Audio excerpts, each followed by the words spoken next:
All right, everyone, it's time for Hopes and Dreams Hour here. Dear Mike Pence, please run for the Republican nomination. Yeah, I don't like Mike Pence. That's why I want him to run. I'll tell you exactly why.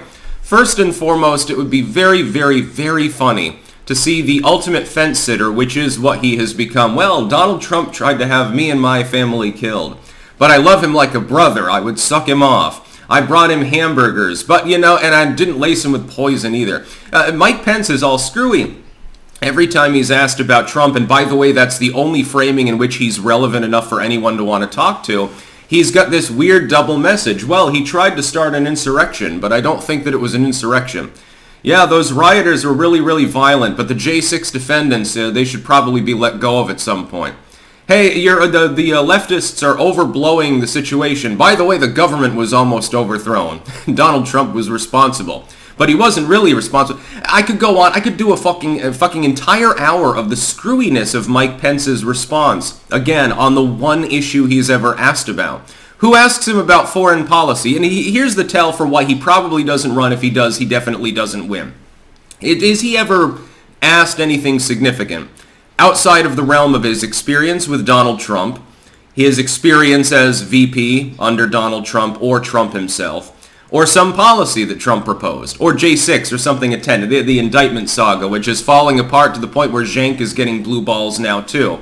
And then he's claiming that he told people so, which is really funny the way he's framing it. He's scrabbling for relevance at the moment, trying to cover for Anna Kasparian, becoming a far-righter by saying, don't call me a menstruating person or a person with ovaries. I am a woman.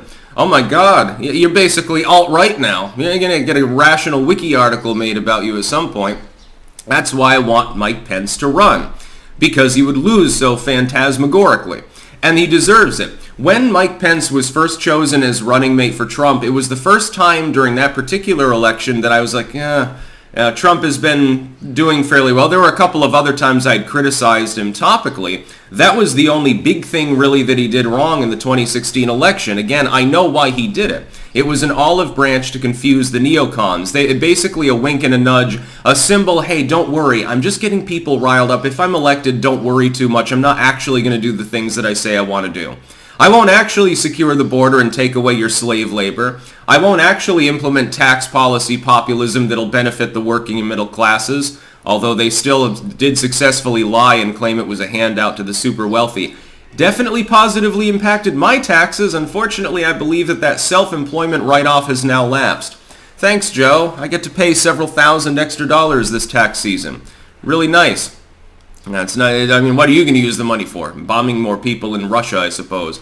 Or Yemen, or anywhere else in the world. Certainly not going to go to feed hungry kids in the United States or house homeless veterans or anything like that. It might go to housing people in another country, I suppose. It'd be given to Israel, maybe. But Mike Pence has absolutely no chance. Between the screwy messaging and the irrelevance, I would note that many other people are treated similarly. And look at half of the things that Ron DeSantis is asked, outside of Floridian policy and the news there. When the national media talks to him, what's the subject? Donald Trump. It's not, hey, DeSantis, the great governor. Let's talk about these top 5 policies that we've chosen, that you've implemented as governor. Tax reform and Martha's Vineyard. Does he even get asked about the Martha's Vineyard thing, or does he get asked about Donald Trump and his thoughts on indictment? It must be sad to be cucked so heavily by the legacy media. Of course, they can't talk about Trump directly because of their wall of silence strategy, so they try to bypass it by getting some other candidate aboard so they can ask them the things they wish they could ask Donald Trump, but don't have permission from Beijing Biden to do so. Mike Pence is 10,000 times more cucked, though, than anyone. I almost feel sorry for the dude because he's become so politically irrelevant. This particular article, link in the description, archived of course, is just meandering through why he'd have such a hard time. I don't think he'd have a hard time. I think he'd have no chance at all. There is effectively zero chance of a Mike Pence presidency. If he were somehow, if Trump and DeSantis tomorrow, they get in a head-on collision and they both die. So both of the front runner and the presumptive second wheel candidate are both dead or incapacitated or something. Let's say that happens.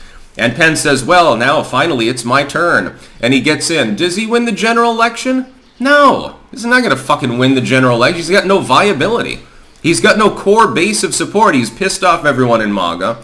Despite the fact that he half-asses and fence straddles on the Trump issue, the liberals don't like him. Independent voters, yeah, he might get some of the right-leaners like the old party former neocons or something. Other than that, and some TDS sufferers who probably would prefer Nikki Haley, ironically. Where's their fucking coalition? I hope he gets in. He would drain 4 or 5 points of support, and he would end up on the debate stage. And by the way, watching him debate his old boss would be the funniest goddamn thing ever. Well, second funniest. The funniest thing would be Trump's never-ending slurry of abuse aimed at Mike Pence should he get into the race. By the way, Trump attacking DeSantis more than he attacks Pence is a reason for that, because one of them is actually feasibly viable. And it ain't named Mike. It's named Ron. Poor Pence. Can't even talk to a woman without his wife being present, although, again, in admission in the Me Too era, that's not the worst possible thing you could do, but it's still a little funny. The other part is he's off-putting. He looks and he sounds an awful lot like George W. Bush. Like in literal physical features, in literal cadence, the policies to some extent, too much like Bush. He looks almost quasi-dynastic. I mean, he technically is. He's VP because he was chosen as an olive branch to the neocons to try to get him off the case long enough for Trump to secure a nomination and then go on into the general and hope that they wouldn't go into hyperdrive trying to honk things up like they have done in other elections. We won't name which ones. I'm totally not talking, hey YouTube, I'm totally not talking about the United States. I'm talking about Russia or something. Anyway, the chance is 0. Right now, it's basically a 90% chance Trump is the nominee, again, barring illness or some calamity. And the rest gets allocated to Ron DeSantis, who hasn't even thrown his hat in the ring. A man who hasn't even announced yet, and who hasn't given much more than a hint of the fact that he probably does intend to run, is running a good 15 points ahead of Mike Pence, much like Trump is about good 15 points ahead of Ron DeSantis. How can you be a third-wheel candidate effectively tied with fucking Nikki Haley? It wouldn't make sense for Pence to run. I'm just hoping that he does. In the off chance that he does, it will be too goddamn hilarious. Look, we should get a pool together to try to pay Mike Pence to run. Let's AstroTurf support for him so that he thinks that he has a shot, so that he can get in there. That would be so funny to see him on that friggin' debate stage. It'd be so funny to see him fail. He wouldn't break double digits. That's about all. Peace out.